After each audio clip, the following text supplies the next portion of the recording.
Hmm. God damn, Jimmy. This some serious gourmet shit. Me and Vincent would have been satisfied with some freeze-dried Taster's Choice, right? And he springs this serious gourmet shit on. What flavor is this? Ladies and gentlemen, to episode 12 of Tomorrow's Fights podcast, where we will be previewing UFC 224 tonight, Amanda Nunes versus Raquel Pennington. I'm your host, Matthew Catalano, and with me, as always, the man in the white room. What's up, Matt Smith? Yo, sorry about last time. I wasn't here. No worries. And our third panelist in the booth, Matt Branscombe. How you doing, buddy? All right, guys, and I'm glad to be not driving in a car this time. Smith, you didn't miss much last time. It was a hodged together kind of thing. You couldn't have waited just an hour. Can I say, though, I edited out almost everything that was an ambient sound except the beeping when you were filling up your tank with gas.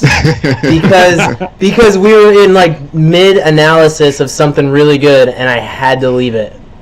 That's funny. Yeah, we were at a point to where if I didn't get gas, though, then I would have been on the side of the road hitchhiking for the rest of the evening. Oh, and that was UFC 223, the card where, like, almost every fight we broke down got canceled. Almost everyone. And speaking of that, I'd like to go ahead and start tonight off by apologizing to Rose Namajunas from the bottom of my heart. No longer will I ever go against her again. It was two times in a row. It was 2 times in a row where I just gave her almost zero chance. I said, "You, why even step in the ring? This is easy money," and she pulled it off both times. And honestly, it looked better the second time to me. Honestly, I think that was one of the best fights for both fighters, and I actually think she greatly improved over the last card too, which is surprising. Yeah. So, dude, I'm telling you, Sorry, go ahead.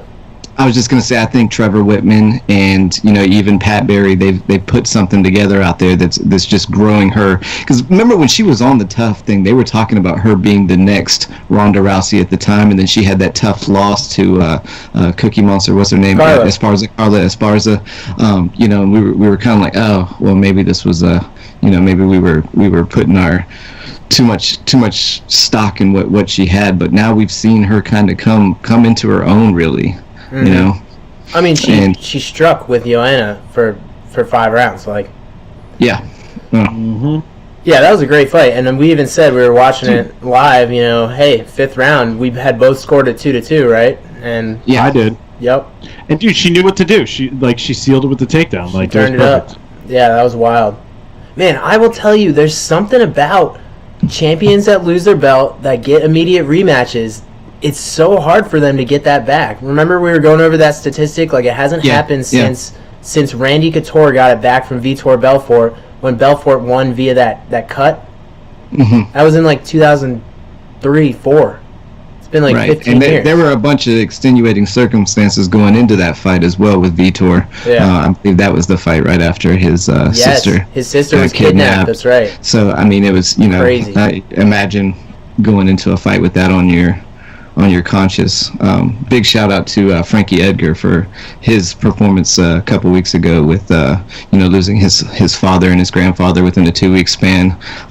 Able to perform like a boss against Cub Swanson, and then I was expecting tears at the end, and he was just like, "No, we're back to business." Frankie Edgar, he's all business, man.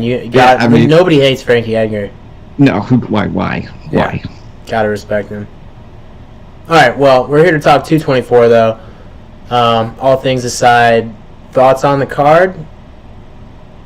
Go ahead, Smith. I know you got some. All right, Smith. What do you think about this card? I don't really have much to say about it. It's whatever, dude. Like, honestly, I wouldn't even put this on Fox. I personally kind of like the main card. I think I think there's potentially good fights up and down the main card. The prelims, I'll be honest with y'all, I had to do a lot of research. I had no idea who a lot of these guys were.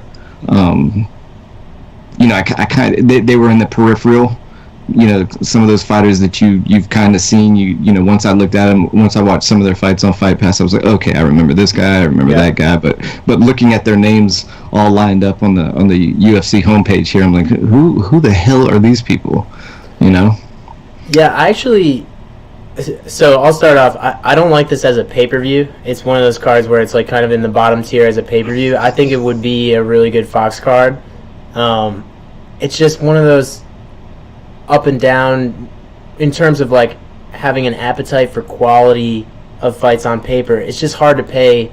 It's hard to look at this and say, yeah, I want to pay $65 to see Vitor Belfort fight Lyoto Machida.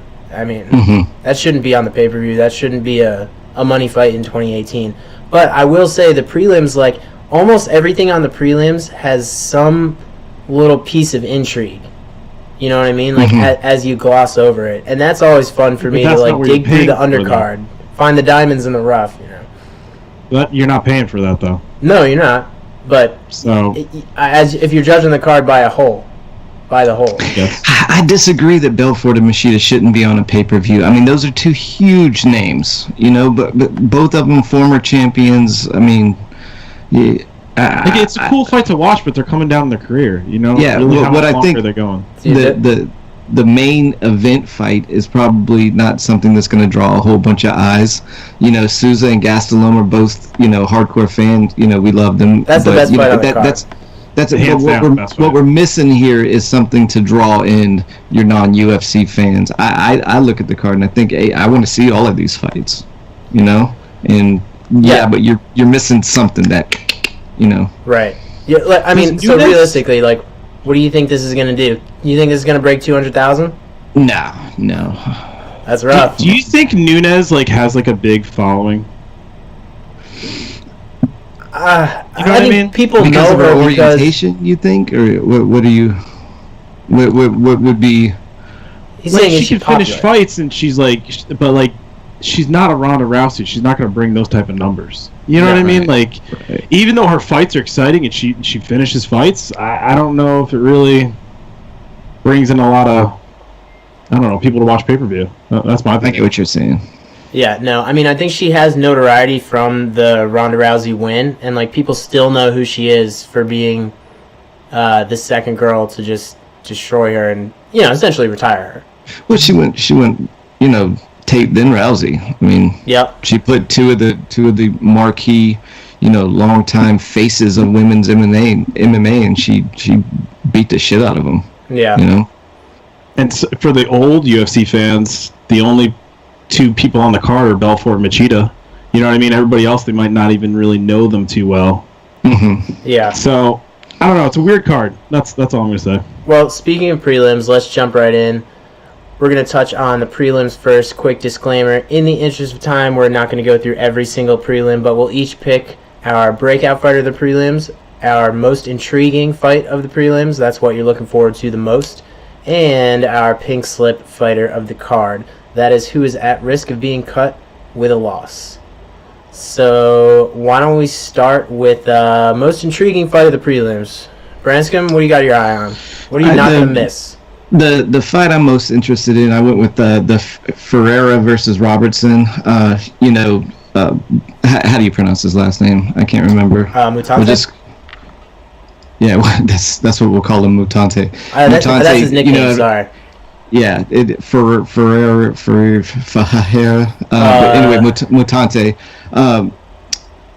Mutante was the UFC Brazil winner. We've seen him, lose spectacularly a few times, get knocked out a few big times in some of his bigger fights. The more interesting guy, I think, in the fight is Carl Robertson, who, if y'all remember, came off the Dana White looking for a fight. He's with that elbow. Yeah, he's looking fantastic in his fights. Knockouts and submissions on his record. So this is the fight that I'm thinking maybe, is the one that might have a breakout, but I got a different breakout fighter for later on. But this is the fight that I want to see most. I want to see where Robertson's where he's gonna be going. And I think this Mutante is a great test. Mm-hmm. And Mutante, remember, is like Vitor Belfort's little protege. Kind of interesting that they put him on the same card. And looks like a 19-year-old Belfort. Yeah, no, he really does look like him too. I like that fight as well. That's a very classic grappler versus striker matchup too. Robertson's supposed to be pretty well versed kickboxer, but I think he's still only like 6-0. So I'm kind of surprised they put him in with Mutante right away. Like I said, Mutante's he's had a history of being knocked, and being knocked out. So also bounced back between welterweight and middleweight a lot. Yeah, knocked out by Alvey, knocked out by CB Dollaway, and knocked out by Masvidal. I mean, all three of those, and I think that might be where and if the Masvidal film is a fun one to watch if you want to go back and watch it. I watched it the other day, but I think that might be why he was put in there. It might be a showcase for Robertson, but you know how those normally go. You send someone out there to get showcased, and then you end up losing to the guy that we think we've seen all he's had in him. So, and it's in Brazil. My guess is this other guy hadn't been there yet. So, do you want to see Robertson win that fight? I do. I'd like to see, like he's got an O at the end of his record, and maybe future star. We'll see where it goes. I like that fight as well. Smith, what do you got? I like that fight, but I actually want to see Alexi versus Junior. I like the big boys. You want to see the heavyweights? The crazy thing is the guy's name is the Boa Constrictor. He's 52-11 according to his his record. Dude, and how many fucking Ezekiel chokes does he have? That's the best part. This dude's unreal. I just want to watch this. Do you guys remember when Ezekiel choked Victor Pesca from bottom mount? What's funny is I saw that same submission this weekend. From bottom mount? Yes. In Nogi? Yes. No, in gi. In gi, but it was Ezekiel, grabbed on the inside of her sleeve.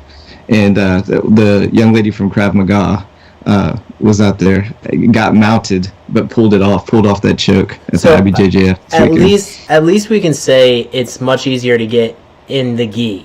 Oh yeah, because you have your sleeve to hold on to. Right, exactly. In Nogi, it's very difficult to do because you have to use just your bicep. Right.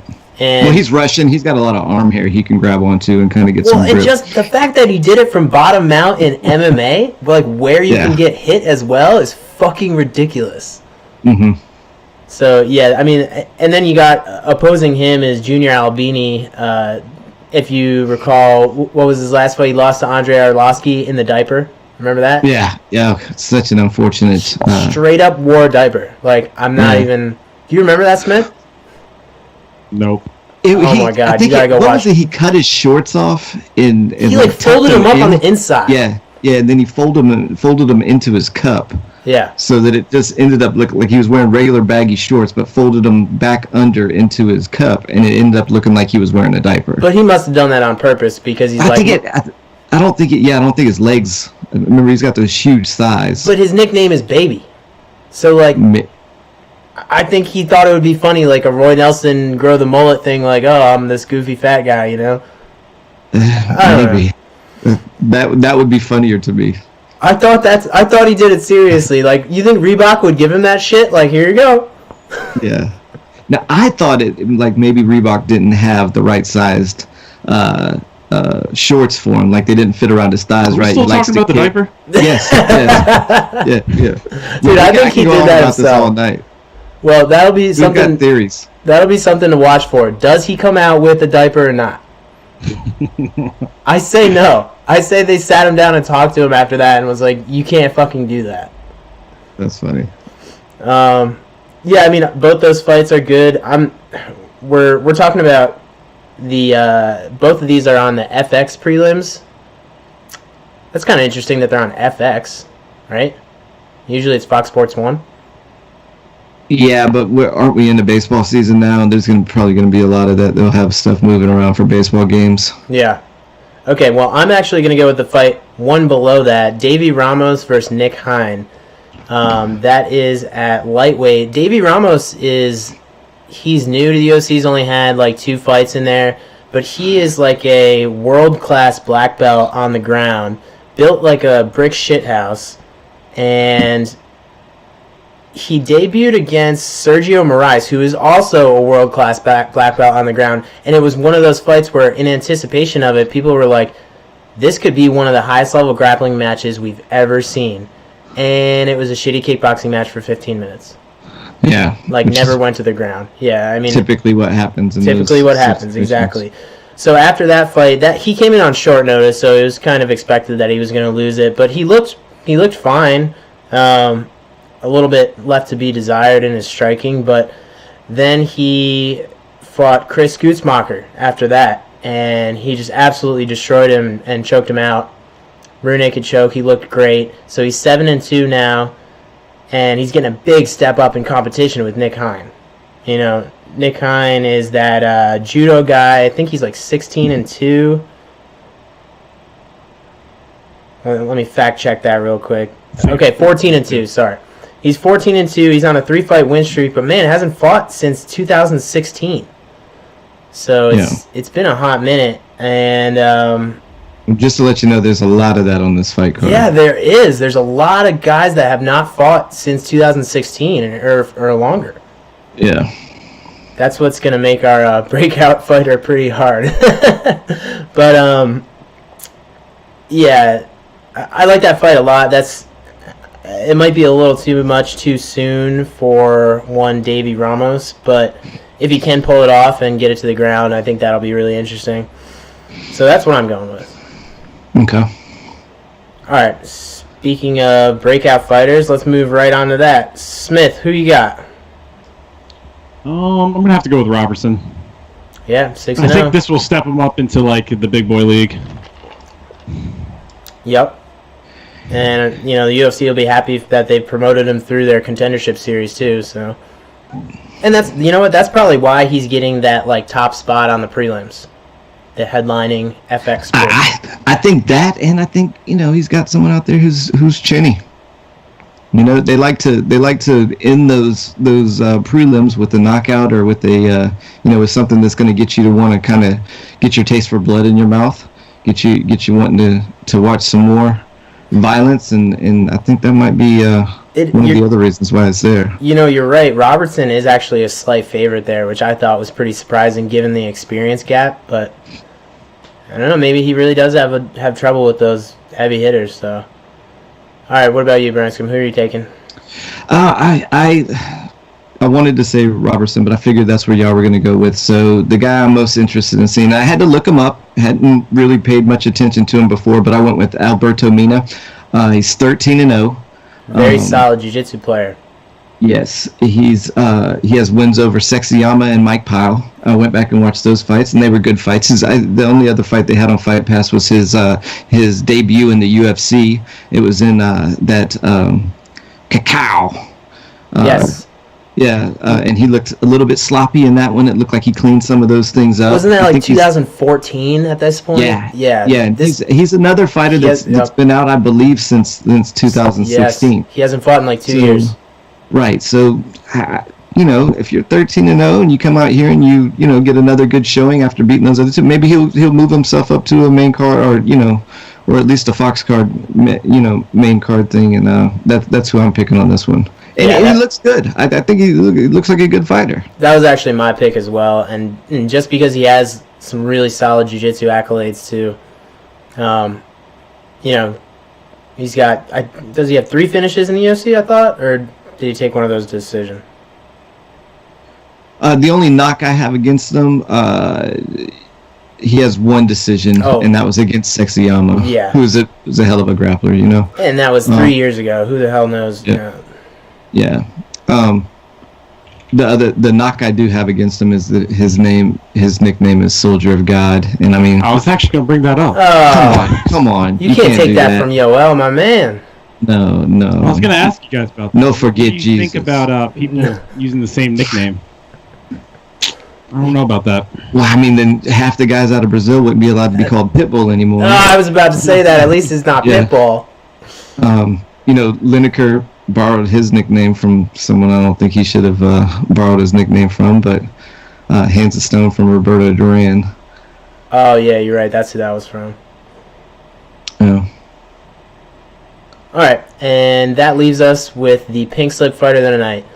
We can extend this to the main card if it applies. Is there anybody that's at risk of being cut with a loss here?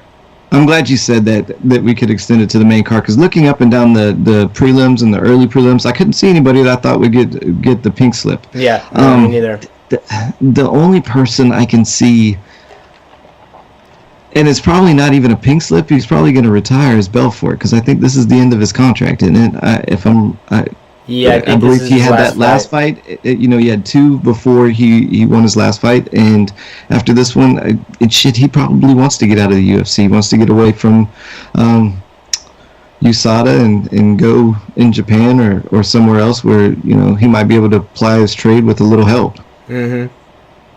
What do you think, Smith? No, I would have to pick either him or Machida.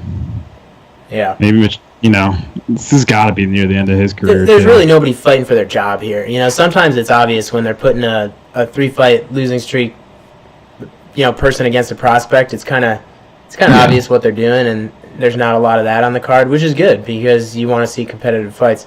The only other thing I would mention is maybe Aletsky Olenek. If he just gets blown out of the water by Junior Albini, that'll be 2 straight, and his last one was a little weird, and he's 40 years old, I'm not sure. He's a heavyweight. That's he's just getting warmed up. Yeah, exactly. I'm just not sure they need him in that division, but there's nobody else. I mean, Amanda Cooper, even if she loses in 5 seconds, she's coming off a win, so yeah, it's really nobody. See, I think Belfort will fight to the end of time. Because in his bio, they asked him, what was your job before you started fighting? No. And he responded, fighting has always been my job. So, he might keep going, dude. And it's true, man. That's all he's ever done. That's all he's ever known. Anything else you want to touch on the prelims before we move on? Like I said, I had to go through and look up almost every single person on there. So Zaleski dos Santos. If we wanted to talk about him for a second, he's on a tear. He's on a tear right now. I went and watched some of his fights too. Couple of fight. I mean, 3 out of his last 4 fights he got fight of the night bonus. That might be someone for us to watch. I definitely want to see his fight again.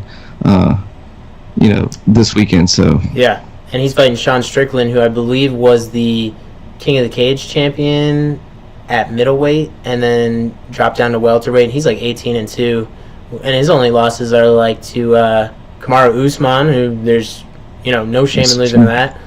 Nobody wants to fight him either. I can't remember. Yeah. Also, Warley Alves is headlining the Fight Pass prelims. Remember, he was the undefeated prospect out of Brazil. They were really high on him, and then he had those 2 decision losses to Brian Barberita and Kamaru Usman again. Usman just taking everybody's thunder, dude. Yeah, he's a monster. He's a prospect stopper. It's crazy.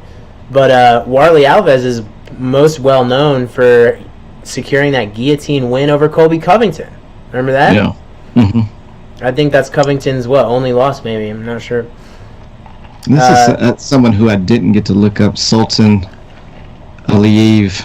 I need to go back and watch his other 2 fights, but goodness gracious, he looks like a prototype, doesn't he? Yes. Looks like he was created in Dana White's lab.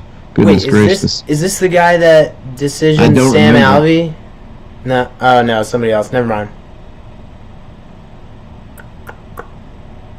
Anyways, yeah, and then, of course, you got Talis Lades on the card. It's always fun to see what happens with him if he gets it to the ground. Yeah, all interesting fights on the prelims. Like, I'm going to be watching. I'm down. All right, nonetheless, let's move on. So, opening up the pay-per-view, 10 o'clock, Saturday night, Vitor Belfort, Lyoto Machida, the heroes of Brazil. Vitor Belfort comes in, I think he's 39 years old now. He's, nope, sorry, he's 41. No, he's... He's older than you, Branscombe.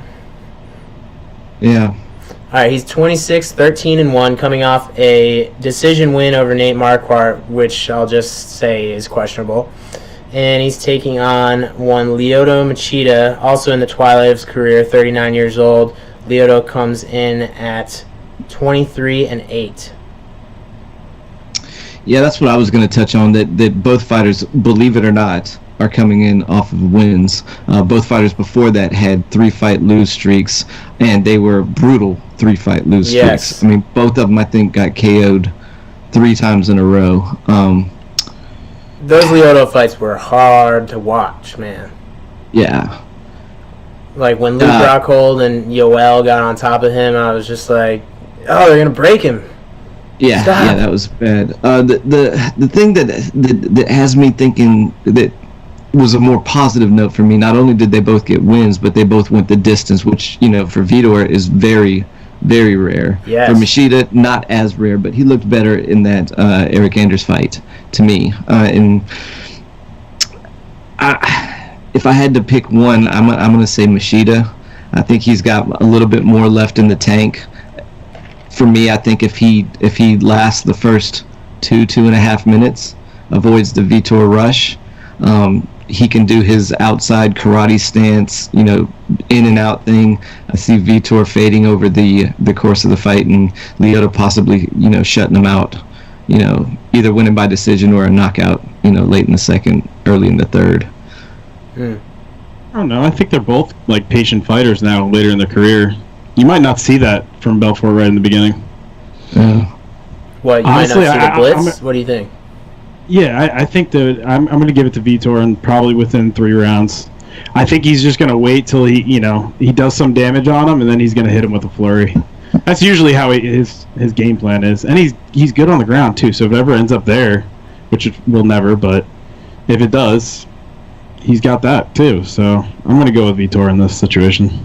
You're going with the finish? Yeah, if it goes the distance, I would have to agree. I think it's going to be Machida. Yeah, so, I mean, the problem I have with this fight is just you're seeing shadows of these guys now. And the thing with Vitor is people used to build him up as this awesome kickboxer. He really never... That's not why he was successful. He was successful because he had power and he had fast hands and combinations. Almost all of his wins, I mean, just like you're saying, he rarely goes to decision. When he does, he loses. He doesn't know how to, win rounds with his striking. He just knows how to win fights. And he was just so athletic and quick. It was just a blitz, and it was over. And he had the athleticism and the speed to finish those blitzes, those rushes. It was never just off one punch. I mean, maybe the Rich Franklin KO, but... Even go back and look at his Vanderlei Silva win, and even go far back the Tank Abbott thing. I mean, he's just blown these dudes apart with athleticism, and he carried that through his whole career up until that Matt Lindland fight. I think he knocked him out with one solid punch. Yep. You're right. I think that was one where that was one of the ugliest. He's knockouts. Pretty smart though. Once he stuns somebody, he knows he sees it and he optimizes and he goes hard. So yeah, and it turns into a piston. Right. I don't think anybody ever made him out to be a great kickboxer. What was amazing was they did when they were building him up to fight Anderson Silva. You don't remember that? When he added, what was amazing was he was able to add in that that wheel kick at 35 years old. Something he never used his feet before. Yep, I will say his kicking game definitely got better. But he was always a boxer and jiu-jitsu guy. He's a Carlson Gracie. That's where he came from. He came from jiu-jitsu. He's not a jiu-jitsu guy anymore. No. Even though he did almost armbar John Jones. Yeah. But his performance against Chris Weidman, dude, I mean... Ugh. Anyways, my point is, the Vitor you're seeing now, the reason he just hasn't experienced that success anymore, my theory is that he just doesn't have that athleticism and speed to back up those flurries. He still catches people. He still hits hard. He still puts guys down, but it's harder for him to follow up and finish the fight. You know what I mean? And that's why he has trouble securing the victories that he used to. And so the problem with Vitor now is he's so tentative when he's not in one of those blitzes. And that's what you saw in the Nate Marquardt fight, was just kind of two guys staring at each other. Machida, on the other hand, is sort of in the same realm, except what made Machida so good is his ability to counter off strikes. He was so fast, and he took the risk to actually come in there with his boxing game on the counterattack. That's how he knocked out Rashad Evans. That's how he hurt John Jones in that first round. because he took the risk to come in with those counter strikes. Now he's so afraid to get hit that he doesn't box at all. It's just body kick, leg kick, and he's defensive. And that's what you saw in the Eric Anders fight, barely enough to win. But, the reason I'm picking Machida here is because even if he just throws a body kick and a leg kick the whole fight, it's generally more than what Vitor Belfort even does nowadays. So I got to pick Lyoto by decision. One thing we're doing here is we're judging Belfort and Machida both on how they performed against the upper echelon of today's who's who. Is Nate Marquardt the upper echelon? Is Eric Anders? But I mean, those two fights they won. They were able to pull off. Right, but they weren't. They fought in the way that I described. And now we're going to see them against guys that are in their own vein, Honestly, we're watching two guys at the end of their career who are playing it safe, who've been knocked out so many times now. They just that's what it is. This is what you get. This is what you get. I'm just analyzing it through the data that I've gone through and what I've seen them become based on their losses and their wins. And I'm not saying they're bad fighters. I'm just saying their styles are different now that they know what can happen when they lose, and I think all I'm saying is it's going to be a boring fight, probably. That's what I think. And I think Machida is going to take that boring fight. I will say if it goes the distance, I would agree with you. So I think Belfort's got a little bit of something left. I think he can do it. I'll be watching. All right, who's got the odds on this fight? I think Machida is minus 270. I believe, yeah. He's a favorite. Yes. Smith, read us the odds. I have minus 260 plus 220 for Belfort. That's a little wider than I would think. I was thinking the same thing. What do you think, Branscombe? You think that's wide? Yeah.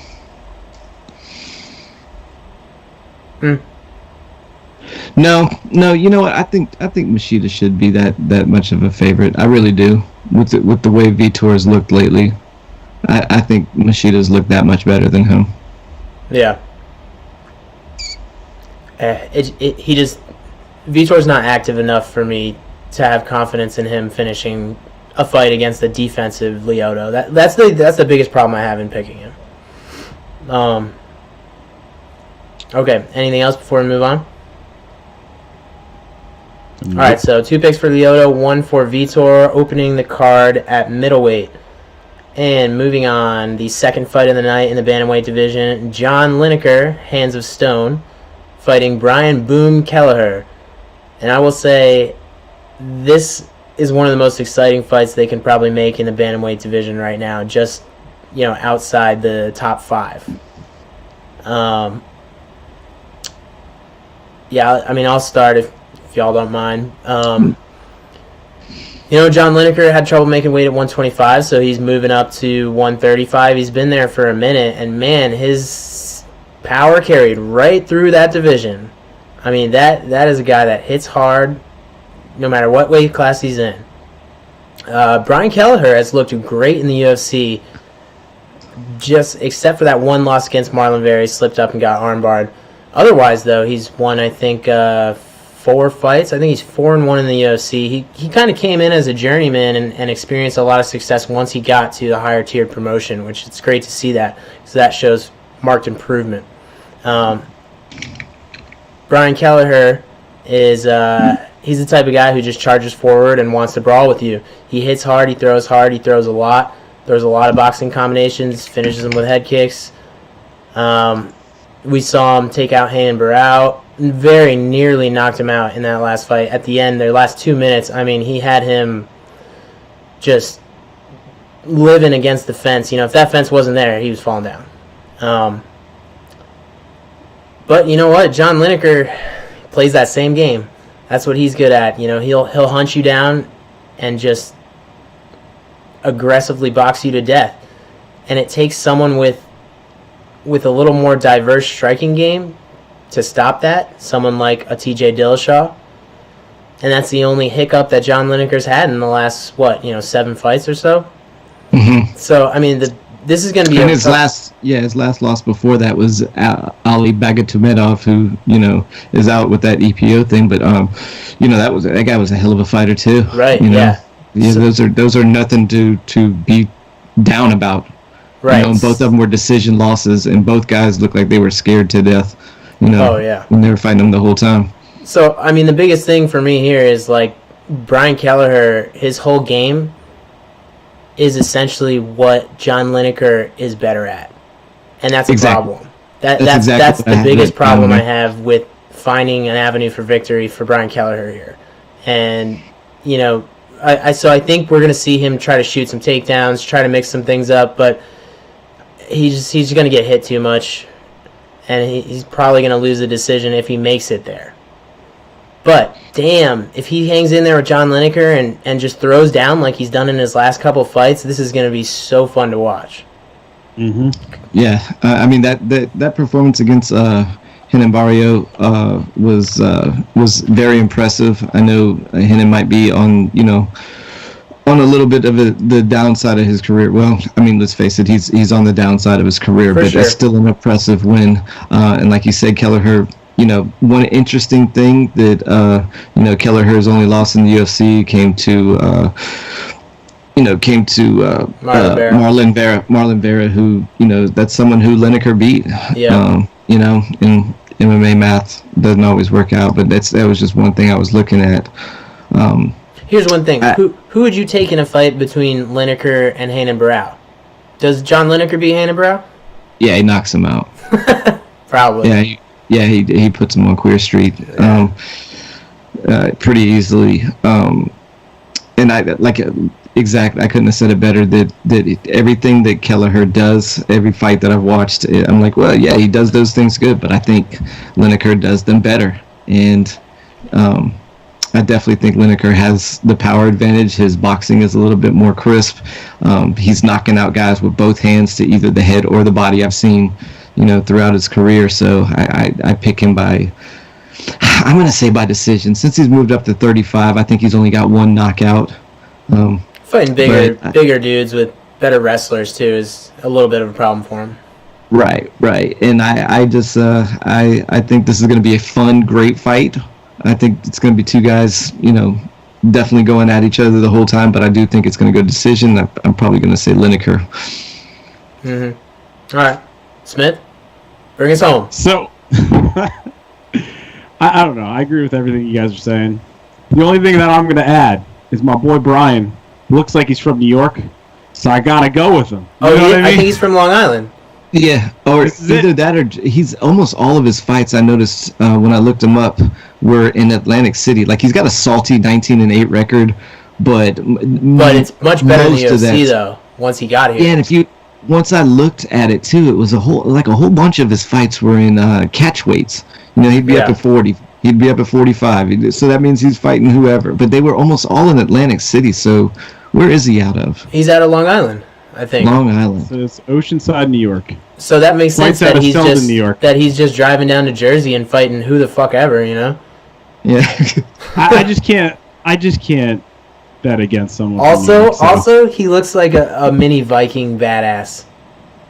Just the way he rocks his beard and the tattoos he's got, and dude just looks like a little mini savage. I saw him fight in Orlando, and yeah, send him an email and ask him if he would consider changing his nickname from Boom to Pocket Viking. I don't know. Brian Boom is kind of a fun little alliteration to say. John Anik fucking loves it. You'll hear that. Okay, so yeah, 2 picks for Lineker, 1 for Brian Kelleher, but damn, that's gonna be a fun fight if Kelleher fights like we think he will. There's a possibility he just tries to wrestle and keep his distance, which would be a shame, but All right, Smith, what are the odds on that one? The odds, let's take a look.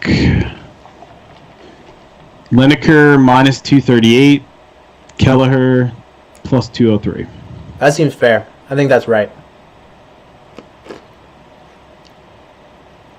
By the look on your face, Branscombe, I think you think it should be wider. Yeah.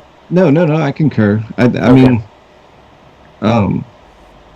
maybe you're right. Maybe it should be a little bit wider, but It's just, those fights where the one thing that the guy does well, the other guy just does better. That's where it's always very hard to pick the former. Yeah, maybe the odds makers are just worried that Lineker might even come in over 135 this time. Oh my God, could you imagine? All right, anyways, moving right along, the middle of the card. I'm really excited for this matchup. Mackenzie Dern takes on Amanda Cooper, women's strawweight. All right, I've got a little bit to say about this one. First of all, after watching that Yoder fight more than once, and after watching more tape on Amanda Cooper than I really want to admit, I am a little more nervous for Mackenzie Dern than I was before. But I'm still picking her. I'm picking her on a caveat, though. I'm picking her on the caveat that the reason she had trouble imposing her wrestling on Ashley Yoder was because Yoder was a southpaw and she was uncomfortable and had never fought a southpaw before, which she did sort of mention in the interview. Now, Branscombe, correct me if I'm wrong, but, as a wrestler, you're hoping that a guy comes out with a certain stance. That's better for you. Like, let's say you're a single leg artist or whatever. If you're used to taking people down from the orthodox stance with a single leg, and that's your best takedown, it's going to give you problems when a southpaw comes out and you have to shoot a double if you're not comfortable with that, right? It's not. I don't want to contradict you here, and it might be just me personally, and I've never heard anybody complain about it, but it's not the same thing to a wrestler as what it is to a boxer / kickboxer / MMA guy when you've got strikes coming at you. That's true. It doesn't, like, I never, because a lot of guys will even fight, will switch stances a lot. It doesn't matter as much.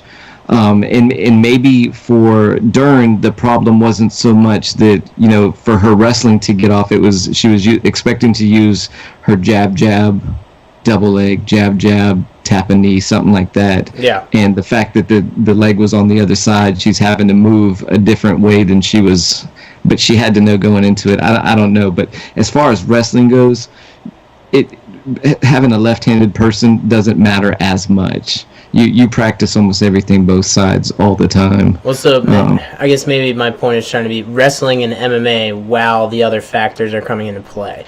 Yeah, it might be, and I wouldn't know. Yeah. Yeah. But anyways, so, that Mackenzie, I think Mackenzie Dern is going to struggle with athletes that are better athletes than her. That's just going to be a problem for her. And it's hard to evaluate her wrestling game because in Jiu-Jitsu, she pulls guard, Right. So she might not have a wrestling game, and that's going to be something she has to work on.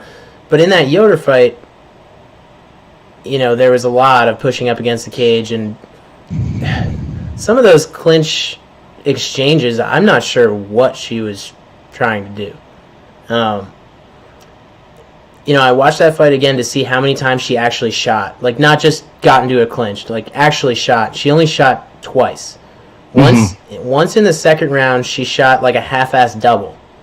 But she really didn't commit to it, and Yoder shucked her off.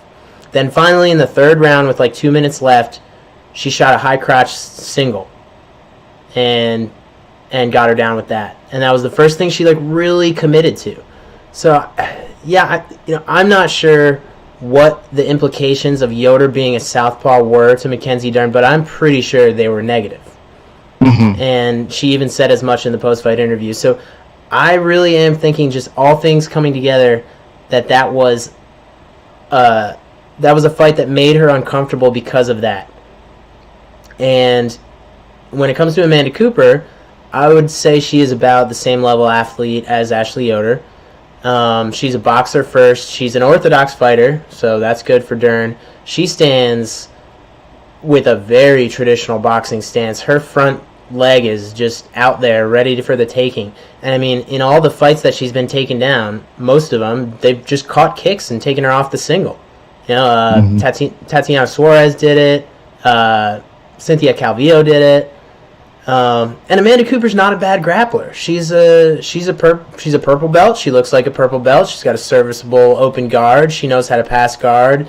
She knows how to surf well from mount to back mount. But none of that's going to matter with Mackenzie Dern if she's on the ground. None of it.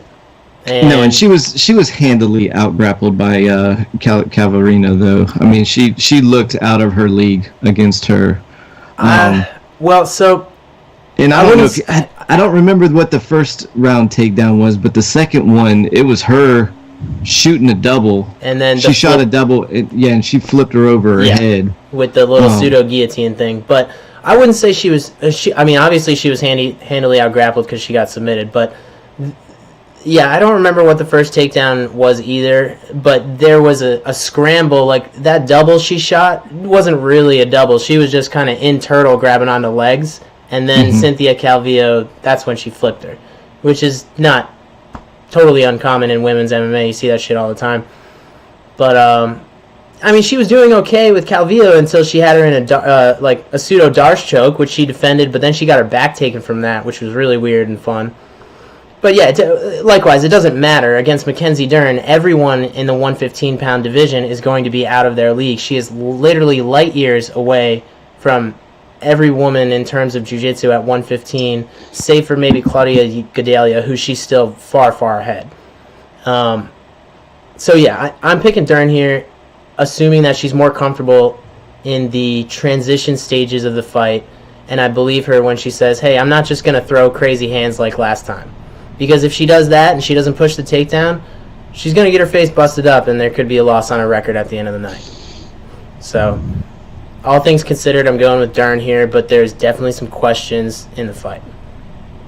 Yeah, one thing I just wanted to remind everybody that, how other level Mackenzie Dern's grappling is, submission grappling is. She won a world championship at every single belt level. She is an ADCC submission world champ, which is the Olympics of submission grappling.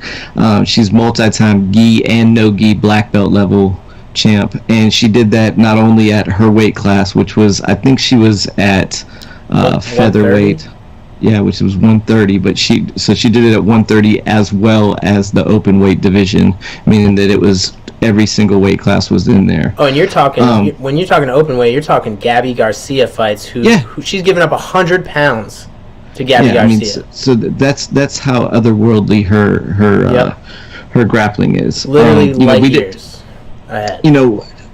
What I was going to say was that we got to give her some of those UFC jitters. It's a totally different thing. She was stepping out of her comfort zone going into this, to the UFC. Everybody says it's a little bit different. Amanda Cooper, I watched that whole season of Tough. I thought she was one of the better fighters on that season of Tough. She ended up losing in the finals. Her record's 3-3, but she does have those 3 wins inside the Tough House. Yeah. The one to get in, and then 2 while she was on there. She's better than her record. She has decent striking, but like you said, I put that at the same level as Mackenzie's last fighter. Maybe Yoder. Maybe slightly better. Her wins in the UFC, she did rely heavily on ground and pound. It wasn't her standing in the middle of the ring knocking someone around. She was able to get it to the ground. In the Magana fight, I don't know if y'all remember that, but that was the boob fight. She was all over. That's how you classify that? Yeah, it was the boob fight. I didn't remember it until I started watching it again, and I was like, oh yeah. Yeah, they blurred it out on Fight Pass, and the crowd goes wild. It's all blurred out, damn it. And Rogan is like, the fuck's wrong with these people? yeah. I think he was being sarcastic. I think he thought it was funny. He was trying to play it off, yeah. Sorry, anyways, continue. So, I think at some point this is going to end up on the ground. I don't think she's going to be able to keep, she's going to want to get it to the ground. She's not going to stand out there and pick her apart. The other thing about her that I don't understand, she's still fighting out of Scorpion Fight Camp, which is somewhere in Michigan. What the hell is that? Well, she has a chance to be a big-time fighter. I think she needs to be somewhere else in a big-time camp. I don't know why she hasn't moved, but that's something I think is going to hold her back. I picked Dern. I think it's going to go to the mat, and I think it's going to be a sub. So. Yeah. Smith, you making it a sweep here?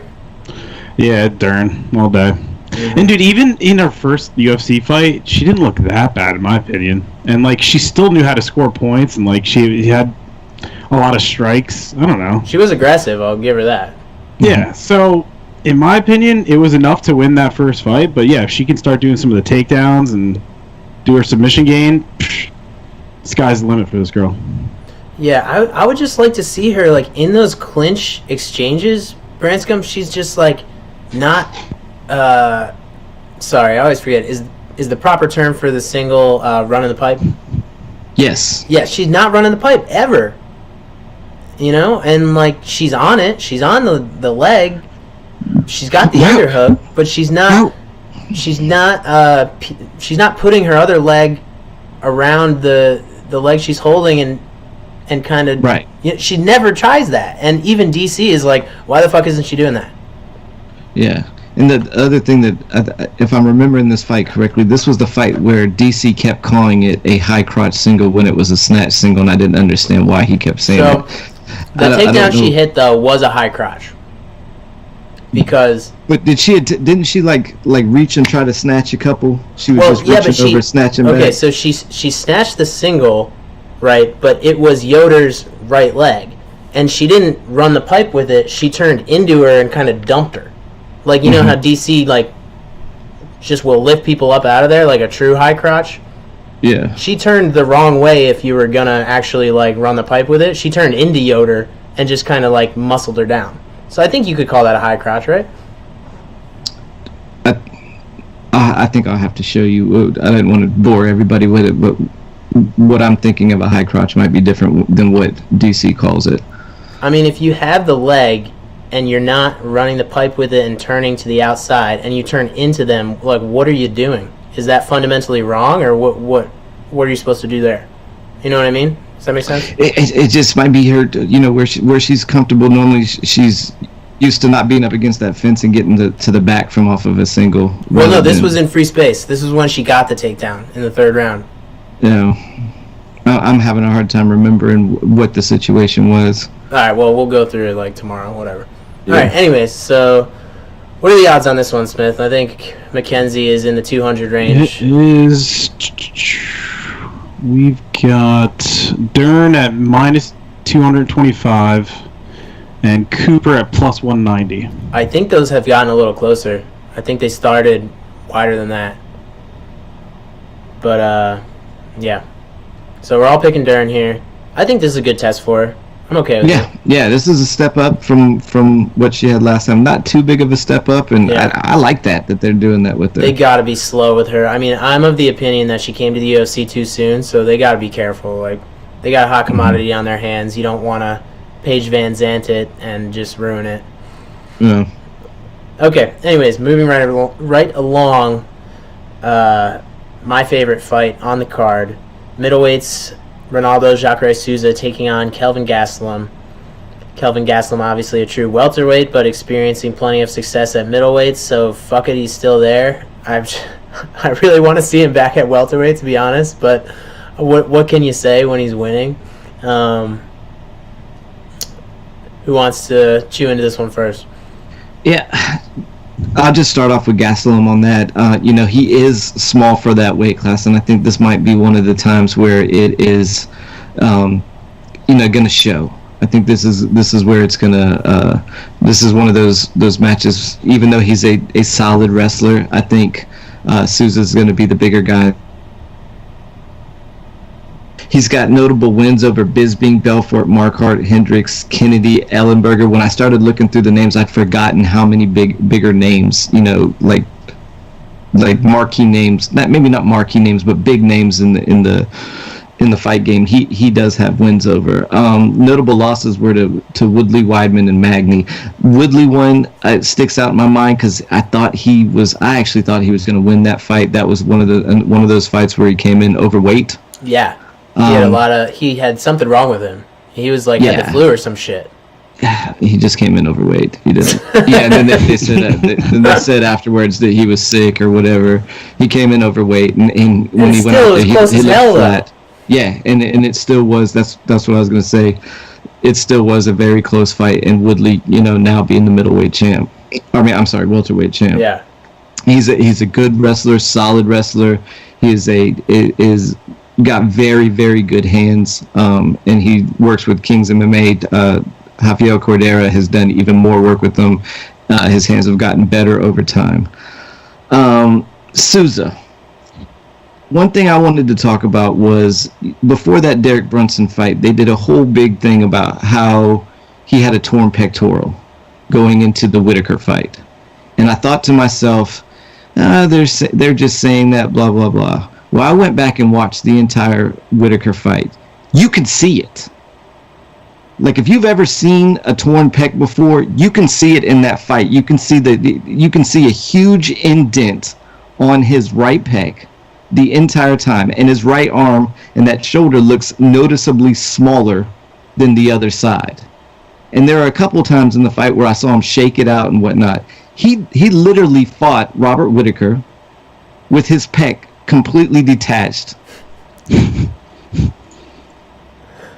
And was doing all right up until when he got knocked out. He was losing the fight, but he was doing all right. Yeah. He looked fantastic against Brunson. Yeah, Brunson. After that, he's only got 2 losses in the UFC. They were to Whitaker in that fight where he did not have a pec attached to his body on the right-hand side, his strong side. I didn't know he had that injury. This is the first time that I'm actually hearing that. But well, I didn't know about it. I think I remember seeing something about him when he went to go get the surgery. But then leading up to that Brunson fight, they talked about it a lot. And maybe it was on the show going into one of the countdown shows or whatever. And I kind of thought to myself, I was like, they kind of always say, when you have a loss or whatever, that you might blame it on some injury, what might be a nagging injury or something going into it. But I went back and watched the fight, and I happened to look, and I was like, no, you can see the indent. You can see. And he hadn't told his trainers.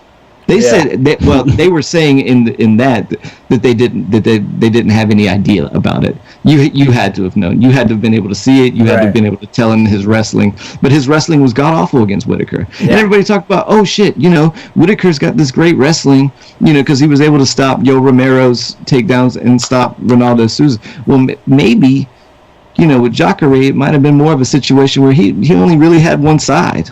Well, and remember after that fight, people totally wrote off Jacare, and they're like, "That's it. He's old.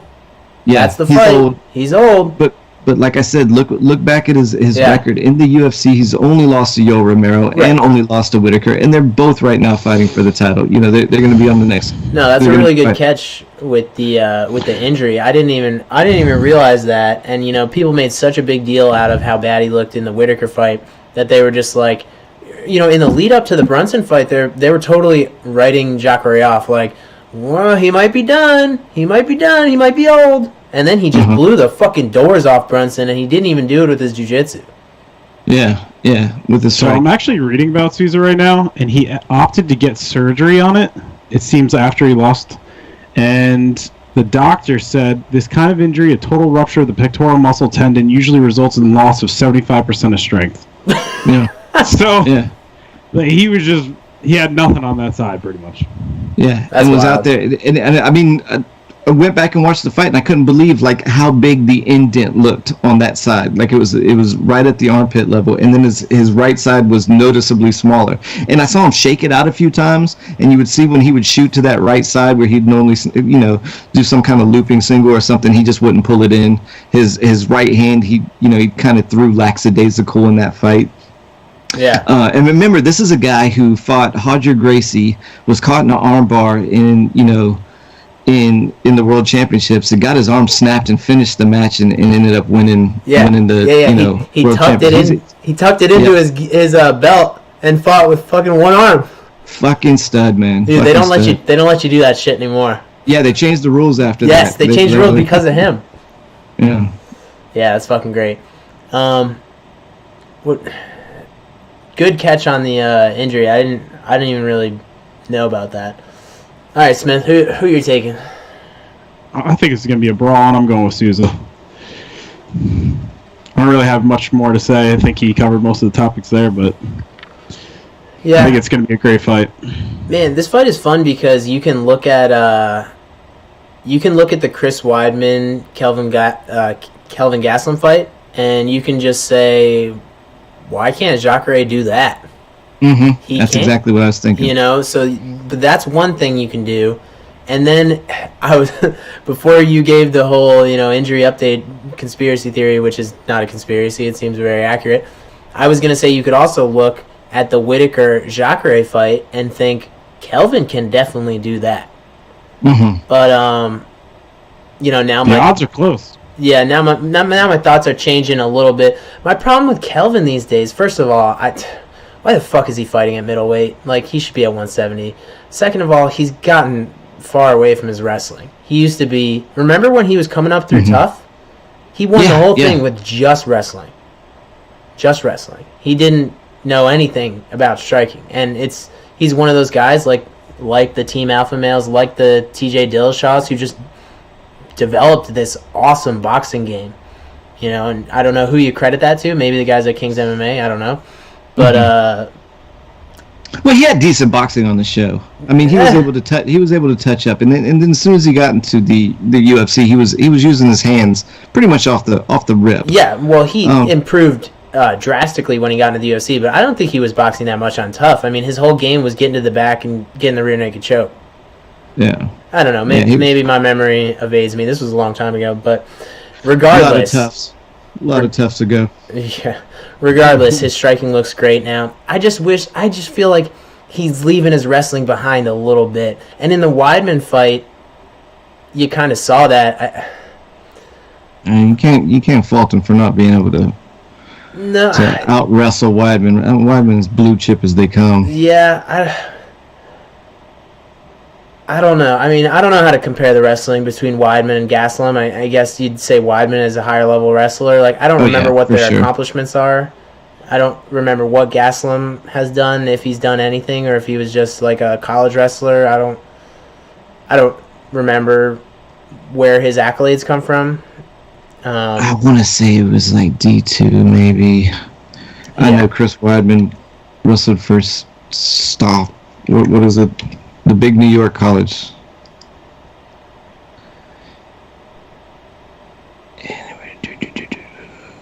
Yeah, he went to North Idaho College. Who? Kelvin Gastelum. And wrestled there. Okay, anyways, so... in the Weidman fight, I just felt like Kelvin was over-aggressive and kind of like... Look, there's no shame in getting taken down by Chris Weidman, but there were some instances where he was like letting it happen. You know what I mean? Just kind of saying like, "Fuck it, I'm gonna throw even while I'm going down." He seemed like overconfident in that fight, and you could kind of tell because he was blowing Weidman apart on the feet. So that I'm taking Jacare. And I think it's going to go to the ground. I think it's going to look like the Weidman fight, except Jacare is probably not going to get hurt like Weidman did at the end of that first round. I mean, shit, if there were 10 more seconds in that fight, he was done, But I don't see why Jacare cannot do the same thing that Weidman did and probably do it better and faster. So, I would rate Jacare's striking above Weidman's at this point in time. And...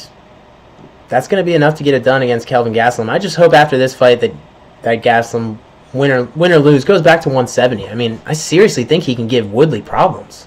And Woodley's the champion. Like, what are you doing at 185? I don't get that. I mean, it's not like he can't make the weight. He can do it. I don't know if it's a discipline thing. I mean he is winning, so I can't say that much, but I don't know. I would love to see him back down at 170. Do some damage there, so yeah, I guess we're all taking Jacare. Have we picked against each other at all in any of these fights tonight?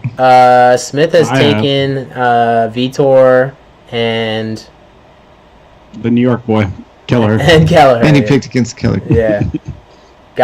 Gotta rep your new. And by New the York way, boy. Weidman wrestled for Hofstra. That was the Hofstra, that's And right. Weidman's from New York too, right? Yes. Yes. I actually Long saw Island. him in a bathroom one time at a UFC event. Hey, Motherfucker was huge, bro. Yeah. I walk around at 206 foot. Dude, I don't know how he cuts down to 185. He had to have been walking around at 225. And he was taller than me. I was like, what the fuck is He's probably this? out of camp. Well, Bro, like, I'm serious. Like, this motherfucker was big. yeah. Weird story about him. I was perusing through Reddit the other day, and there was a video of some girl doing a backflip split. Oh, he was in there. Yeah. Yeah. And it So doesn't random. say anything about him. I saw that. It doesn't say anything about him. And then, I'm just watching it. I'm on mobile, it goes full screen. I'm on my phone. And I was like, God damn, that looks like Chris Weidman. I was like, there's no way that's Chris. I watched it like 3 times. Like, that's got to be Chris Weidman. And I go into the comments and Somebody says, "Is that fucking Chris Weidman?" Yeah. Dude, I did the same thing. I literally had to watch that 3 times. I was like, wait a second. Yeah, How is he not in the title? of this? Well, because it was on Yeah. the front page of like our all. It wasn't even in the MMA subreddit. It was just like in some random ass GIF or some shit. Yeah, I saw that too. All right, so and you know what? Just because you gave Mackenzie Dern her credit, we should not be amiss to mention how skilled of a grappler Jacare is in terms of accomplishments. Him and Damian Maia are just right there in terms of top 2 credentialed jiu-jitsu artists in the UFC in the male division. I would say Damian Maia, Jacare, and then I'd put Verdum just right below them. Branscombe, would you agree with that? He is also a ADCC submission grappling champ. He is a super fight champ. Couple of golds in there. Most of his wins. When he got gold medals in black belt, purple belt, brown belt division, he did it his 88 kilogram, what is that, like, what's 88 kilograms? 2 pounds. Conversion, go. Yeah. That's 190 pounds. So I thought it was smaller than that for some reason. But, he did that he would win it at his weight class and also in the absolute. Right. One of the things I'd forgotten completely about until I started looking up again was his fight in Dream against Musasi. Where he got upkicked in the hit face? him with the up kick. Yeah, I went back and watched the Musasi fight that he had in the UFC. Yeah, the rematch where he smoked him. Yeah, he smoked him and then ended up catching him at the end with the guillotine. Yep. But I'd forgotten all about that fight. Looking through his record, I was like, oh yeah, they fought in Dream. What happened there? And I was like, oh shit. Dude, Yeah. just because of that fight, they talked about Jacare having a bad chin for years. They're like, Right. oh, he got upkicked in Dream. Right. Anyways, Smith, what are the odds? The odds, I think you're close on this one. Yeah, Minus it could be. 140 for Souza and plus 120 for Gastelum. Damn, that is right there. So Yeah, that's close. Fuck. the next one's not close at all, dude. No, it's not. What This a is like beautiful Cyborg transition. stats, bro. As we move to the main event of the card, Amanda Nunes defends her bantamweight belt against Raquel Pennington. And just for fun, why don't you read the odds on that one? Okay, I'm gonna read it off the UFC website. It's minus 950 Nunes, plus 650 for Pennington. Wait, let me look up what it started at because it opened much closer. Hold on. I think I have it right here. Okay, ready for this? These are what the odds opened. Like, as soon as Vegas put the odds out here when the fight was announced, this is what they opened as. Amanda Nunes minus 530. Raquel Pennington coming back at plus 350. When those came out, they immediately moved into the minus 600 range, and I felt like, man, that's kind of too wide. Then they got all the way to minus 1200 on some sites. I mean, that's like a fucking Chris Cyborg fighting in Japan fight. I don't know, man. We can talk With them about this moving that much, after the that might breakdowns, answer- but that's too yeah, that wide might- for me. That might answer one of Smith's questions.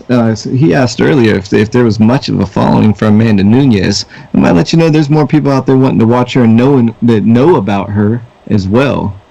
You know, Certainly if the more than Benjamins are Raquel moving Pennington. if the betting line is moving that much, that means there's people betting on it. That the opening lines is where the odds makers make it, and then it moves. Right. I mean, some people are Here's really the thing, betting. though. When you have somebody who's like, say, let's put her in the same camp as Cyborg. All right, put her in the same boat. All right. You're gonna always have people throwing money at that because it's like, oh, easy win, here we go. You know what I mean? Yeah. Cyborg, I don't believe draws a big crowd. I really don't. And I think Nunes is the same thing. People just assume she's gonna win because she's such a beast in there. Add her to the parlay.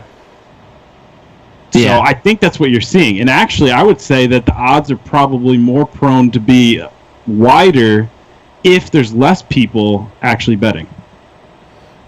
Because more people will bet, you would think they would tighten up.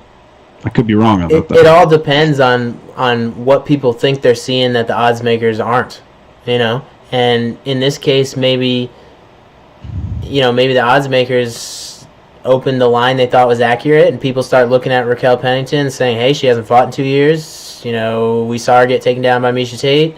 We saw Amanda Nunes do bad things when she's on top of people. She's a black belt. Her striking's gotten better. Like, she's been active. I mean, people, like you said, just like Cyborg, they see it as a safe bet. Maybe they will throw down 600 to make 100. Or maybe they will add her to a parlay with somebody else crazy, as a safe bet to pump up that parlay. Because I'm looking at this and it shows all the betting websites. You have a range of minus 600 all the way up to a minus 1,000. A lot of websites are at minus 1,000 right now. Mm-hmm. But you can still get her at minus 600 on some? Yes. Yeah, if you really want to bet on her, take that bookie. So... All right, well, I don't know. Smith, who are you taking? I'd like to see Pennington win, but... Yeah, you like Rocky. That's right. I do. I like her. But, this is going to be so brutal. I think Nunes is just so polished nowadays, and she's just... I don't know. Her striking has gotten so much better. I don't know. Nunes is going to win. That's all I'm going to say about this. I'm not saying Rocky Pennington doesn't is have... awesome. Like, I like her as a fighter, and I think she's great, but, like, Nunes is, like, one of those fighters that's at a whole nother tier compared to everybody else in the division. You know what I'm saying? Yeah. It's going to be a while till we find somebody like Nunes to actually take that belt. Fair. You guys think? Branscombe, what are you saying? I was just saying, I forgot what I was going to say about... You're giving Pennington a chance. I was going to say that I'm not giving anybody, saying nobody has a chance anymore. I've learned my lesson. Not after the Rose Namajunas. Yeah, I'm not saying that any longer. In doing research for this one, I went back and watched the Holly Holm fight just to kind of see, Rocky's kind of punching, her boxing and whatnot. I forgot that was Holmes's first debut fight in the UFC. So I don't think it gave me like a good kind of gauge on it. I thought the better fight to kind of see where she was going was that Andrade fight, I was going to say the Miesha Tate one.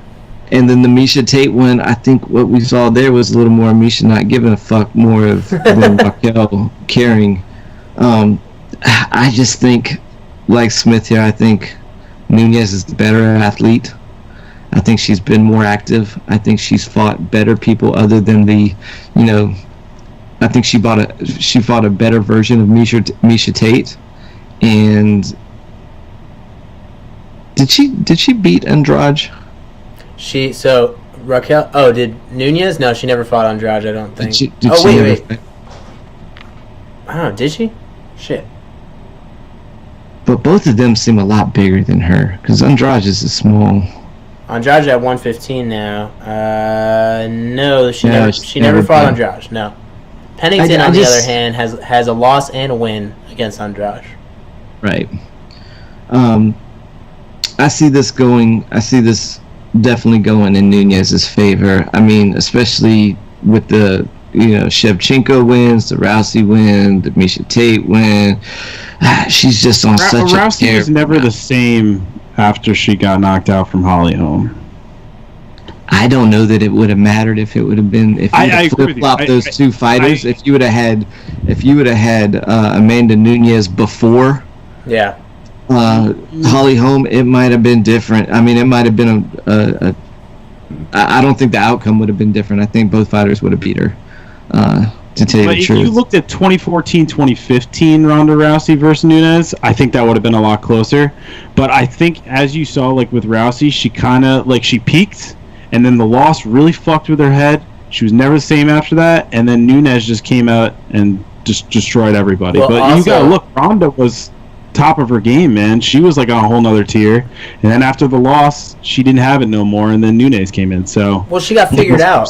She got figured out a little bit too, because after that Holly fight, people realized oh damn, she really doesn't react well to getting hit in the face. And before that, everyone was just so wrapped up in defending her throws that no one was aggressively striking with her. And as soon as that Holly Holm fight wrapped up, I mean, you can bet Amanda Nunes was like, man, if you just bull rush this girl and box her up, she's not going to react well to that at all. She just does not move her head. Doesn't happen. Can't do it.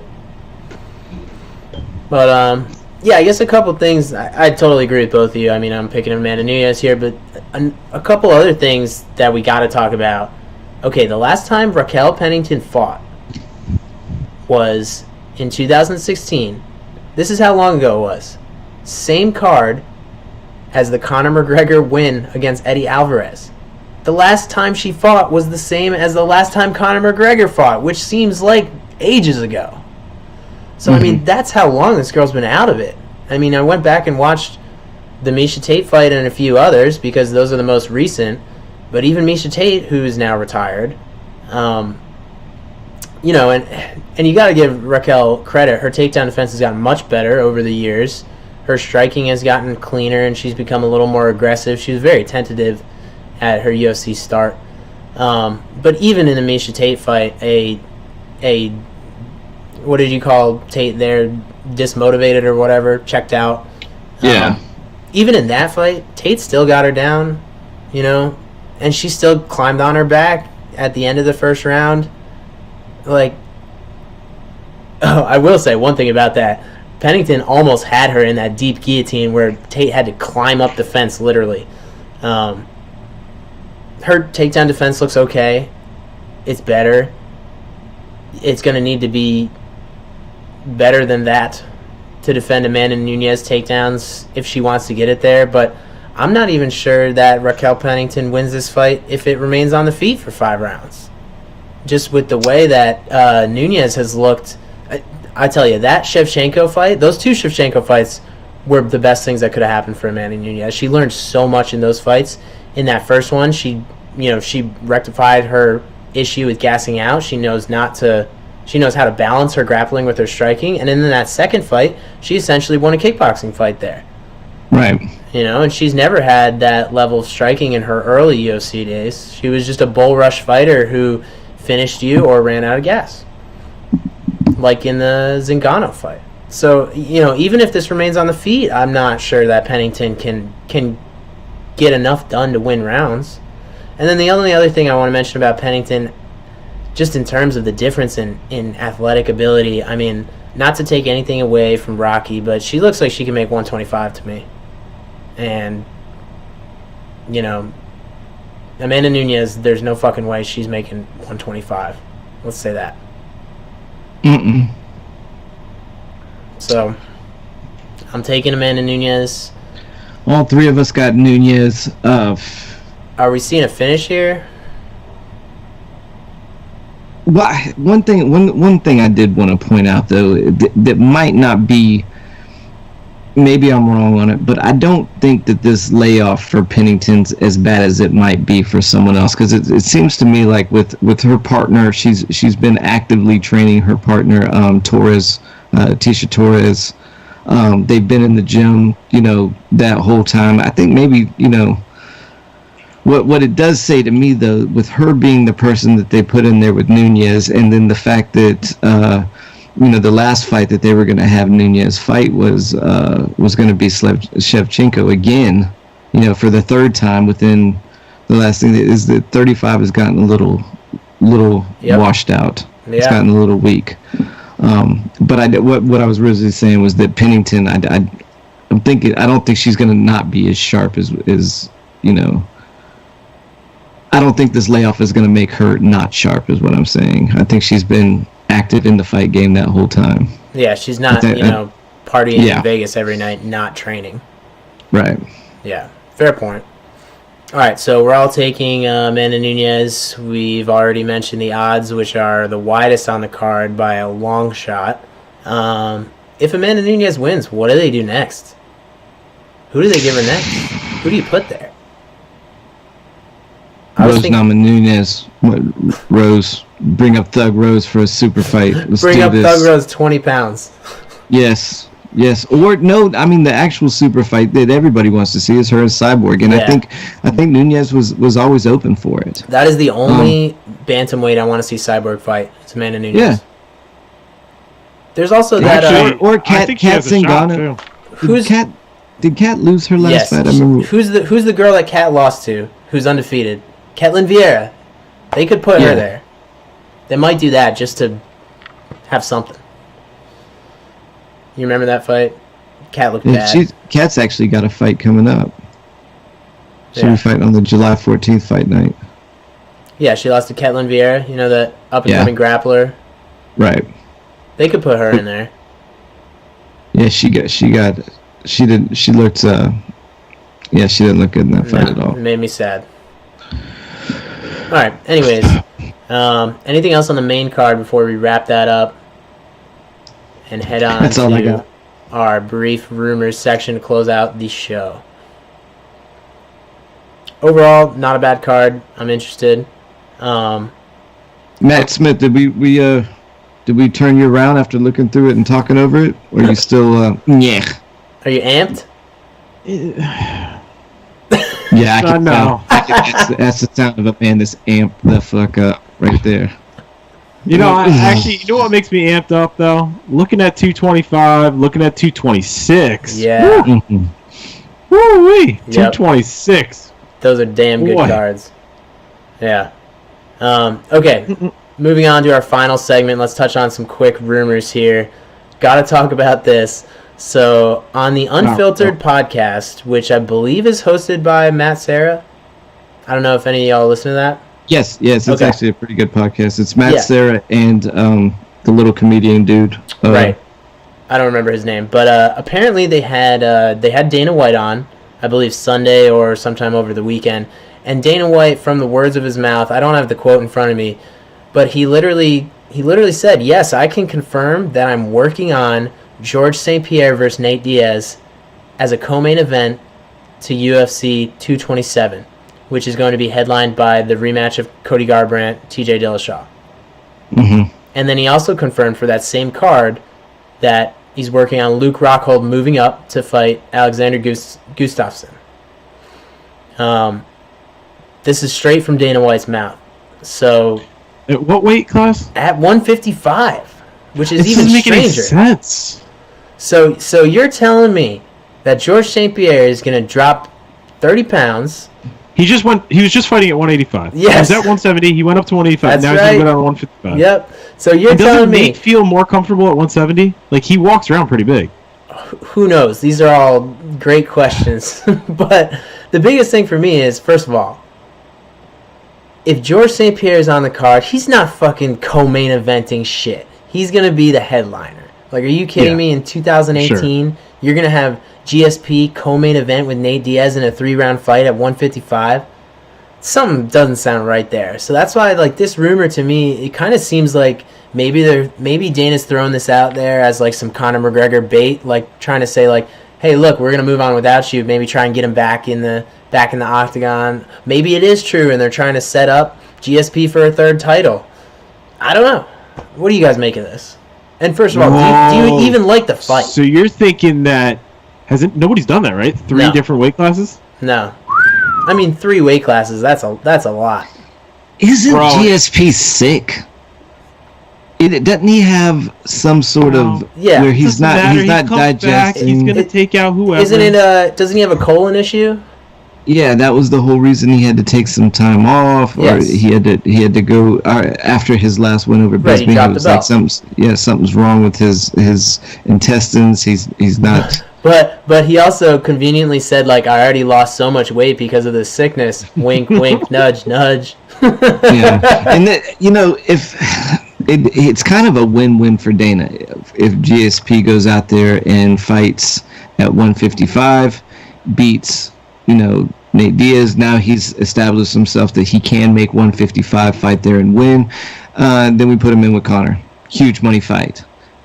On the flip side of that, Nate Diaz comes out, knocks out GSP. Oh, come on. Now Nate Diaz, if it happens, he pressures him. He gets in his face. Yeah, it could happen. Starts tapping him up. GSP is weakened because he's now down lower. Let's just hear me out. Now everybody would be okay with making the trilogy fight again. Yeah. Otherwise, you put Nate Diaz out there without him winning that fight against Conor McGregor, even though it's going to be huge, but still everybody's going to be like, what the fuck are y'all doing, man? Yeah, this guy has got to defend his title against the real goddamn thing. Why don't we have Nurmi out there fighting him? Well, the thing is those are the two huge money fights right there. Nurmi is going to be a big fight for the casual. Yeah, it's going to be a big fight. But those other two, those are fucking blockbusters. Those are your $1 billion fights, Well, also, like, Nurmagomedov throws a whole wrench in this fucking plan, too, because let's say that this is all real, and Nate Diaz fights... I'm going to say something here, though. Hold on. Let's assume that this is true, which I don't even know if I believe this, but let's say GSP and Nate Diaz do fight at 155, GSP wins, and now they have a reason to set him up with McGregor. Well, wait a minute, McGregor's not even the fucking champion. Like, what are they going to do, just headline him without a belt? You know they're not going to want to put that fight on without a belt. Honestly, wouldn't it be better if GSP went against Khabib? I don't... Bro, there's two things we know. GSP's got great endurance, he always had, and he's great at wrestling too.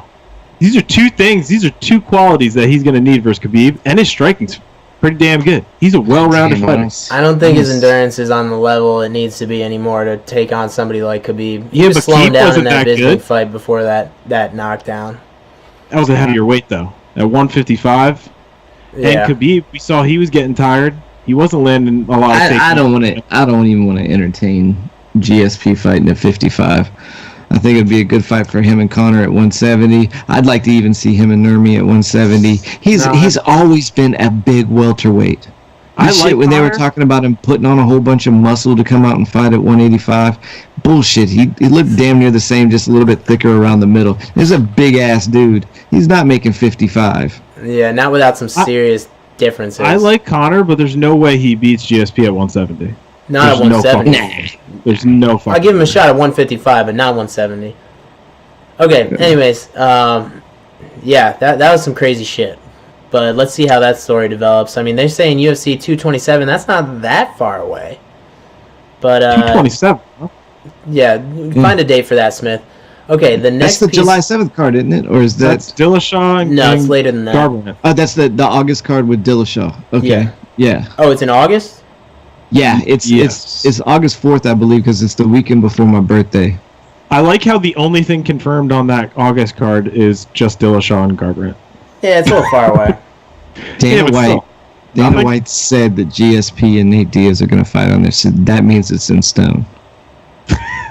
That means it's definitely going to happen. That would be actually... I would kind of like to see it, just to see what they do afterwards. All right. I want to see the fight just to see what happens after. Yeah.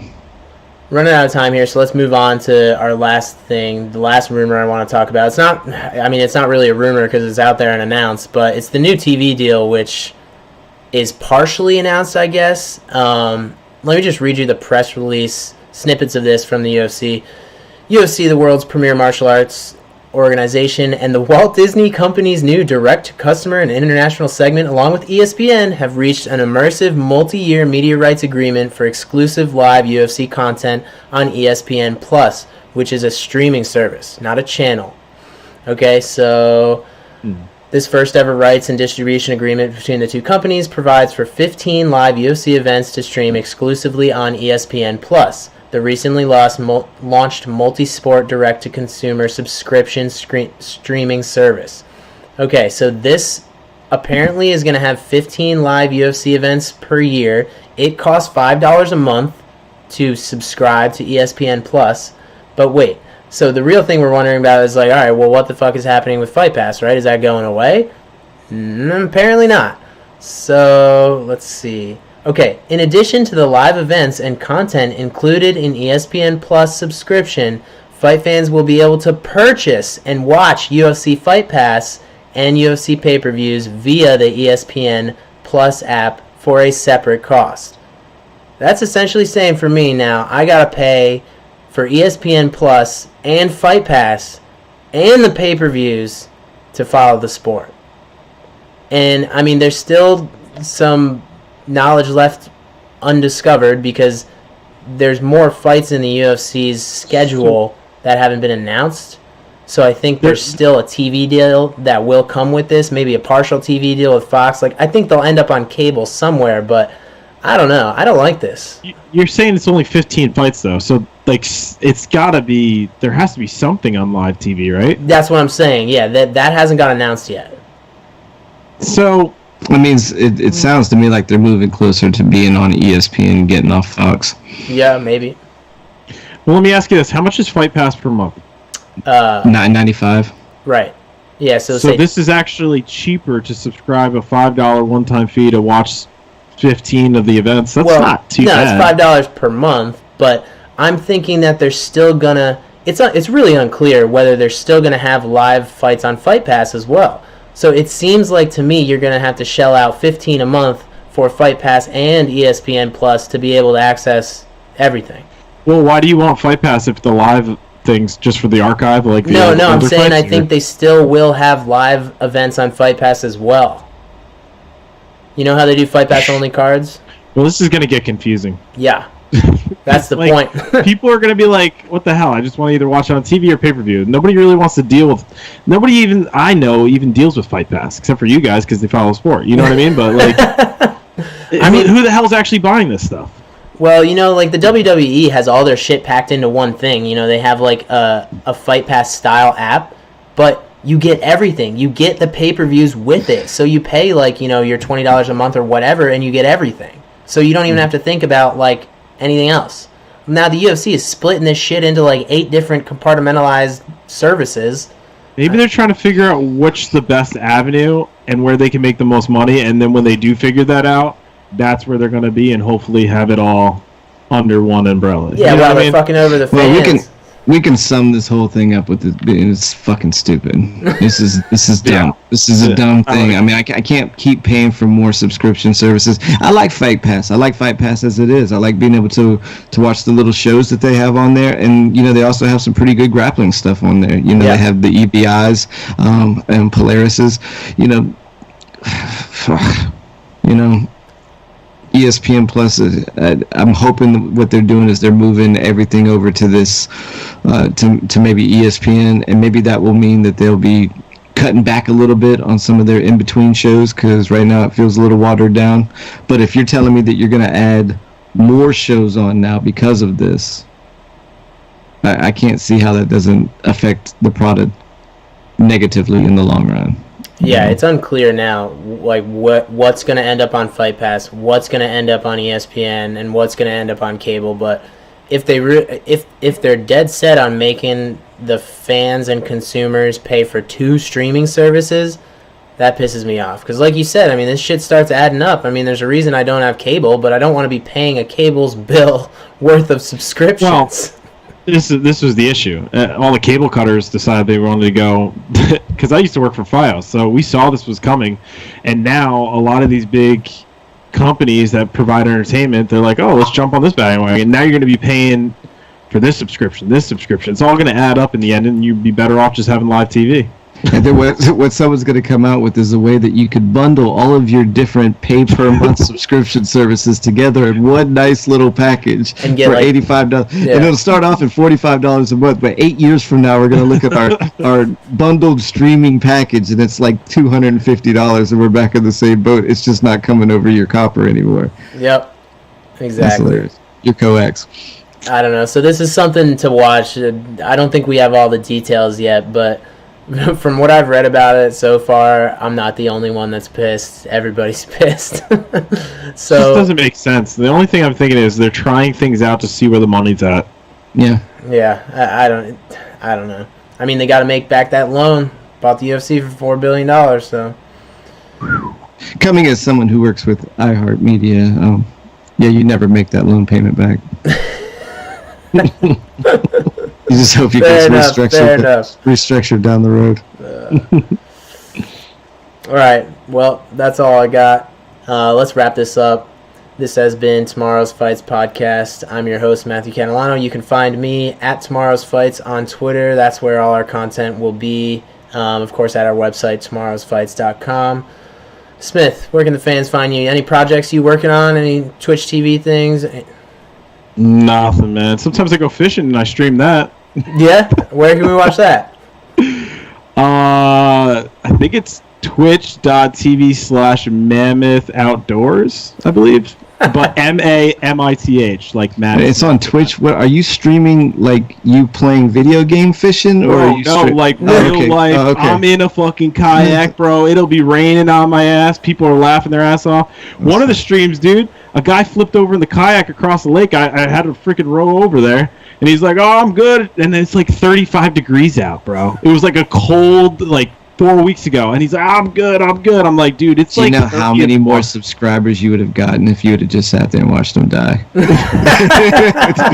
He's like, I'm going to keep going around. He made one more lap. His ass was right back in his truck, dude. So, Jesus. All right, what is that? M-A myth? What? MAMITH. Mammoth. It's like combining my first and last name. Mammoth Outdoors. Nice. Yeah. All right, Branscombe, where can people find you if they got any wrestling questions or want to follow your jiu-jitsu prowess? Instagram, Cromsdog, CROMSDOG. I'm going to start posting a lot more stuff about me getting ready for Worlds this year. Start posting some of my strength and conditioning workouts and, what's going on a couple more of these local, regional, and bigger tournaments before I get to Masters. Also, just want to plug real quick, Rolls In. One of our buddies that used to work out with us he's got his own clothing company right now. You can find it at rollsin.com. Made this t-shirt and a couple other ones. Check it out. It's some really cool looking stuff. Also want to give a shout out to our trainer partner Dusty. He had an injury this last week. He's going to be out for a little bit. Just hope he knows that he's also a listener of the podcast. We want him to know that we're thinking about him. Can't wait for him to get back on the mat.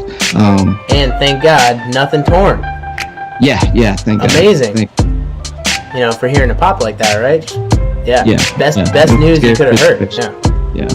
So, all right, good stuff. Well, that is all for us. Once again, you can find the podcast at tomorrowsfights.com or any of your podcast streaming services, Stitcher, iTunes, Google Play, SoundCloud, YouTube, you name it. Get at us on Twitter at tomorrowsfights.com. That's all we got. UFC 224 debuts on Saturday. We will see you there for tomorrow's fights. I don't need you to tell me how fucking good my coffee is, okay? I'm the one that buys it. I know how good it is.